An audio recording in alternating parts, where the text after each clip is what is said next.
সকালে ঘুম থেকে উঠে দেখি ব্যালকনির এই অবস্থা। বলেন তো কেমন লাগে?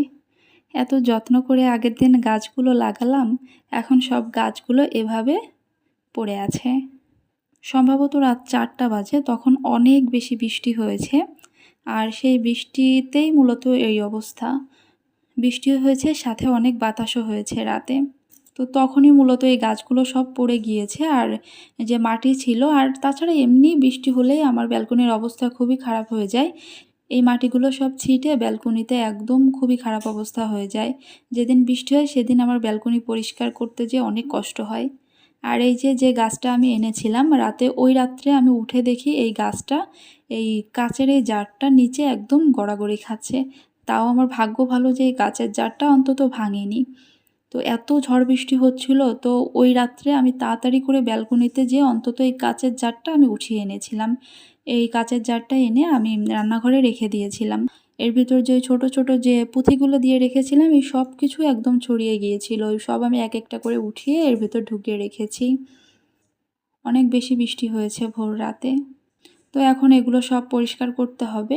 এগুলো সব পরিষ্কার করে নিয়ে আমি চলে গেলাম রান্না করতে। খুবই শর্টকাট রান্না করব আজকে। চিংড়ি মাছ দিয়ে চাল কুমড়ো ভাজি করব।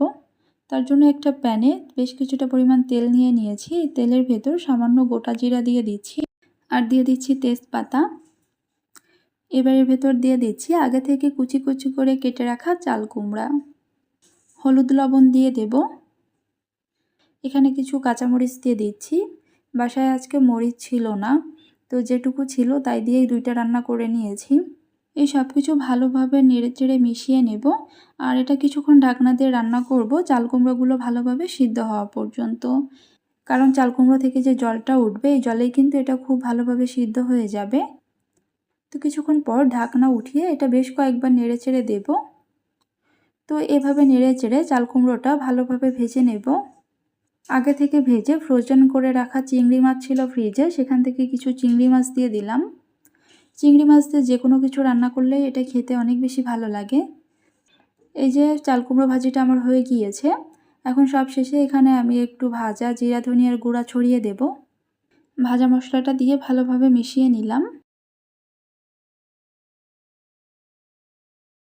আর আজকে রান্না করব ফুলকপি দিয়ে মাছের ঝোল। ফুলকপিটা কিছুক্ষণ সুন্দরভাবে ভেজে নিয়েছি।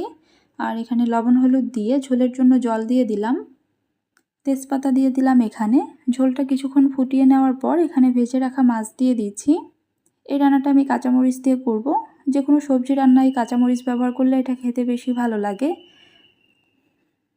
আজকে সব রান্নাতে মরিচের পরিমাণ অনেক বেশি কম হয়েছিল। আমরা অবশ্য এত কম মরিচ খাই না, একটু বেশি মরিচই খাই। তো কি আর করব, যে কয়টা মরিচ ছিল তাই দিয়ে রান্না করে নিলাম। রান্নাটা আমার প্রায় হয়ে গিয়েছে। আমি বেশ কিছুটা সময় ধরে ঝোলটা ফুটিয়ে নিয়েছি। আর সবশেষে এখানে গরম মশলা দিয়ে তরকারিটা চুলা থেকে নামিয়ে নেব। তো এই ছিল আমার আজকের ছোট্ট একটা ব্লগ। আশা করছি আপনাদের ভালো লেগেছে।